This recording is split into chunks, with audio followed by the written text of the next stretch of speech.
So hi guys, so we went to the supermarket, we buy a lot of things. So one of that is a warheads, it's a juice. It's a very nice one. It's a sour juice. So the pink one is a watermelon and the yellow one is a lemon. And then we buy also a laser pop. So it's light. And then in the at the bottom there's a lollipops. It's a strawberry flavor.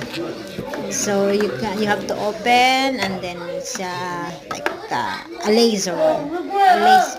It's called a laser pop. It's a strawberry flavor. And then we also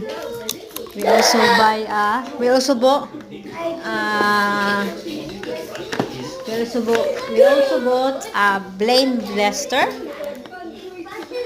candy spray. It's a liquid candy. It's a liquid. So you open and like a perfume.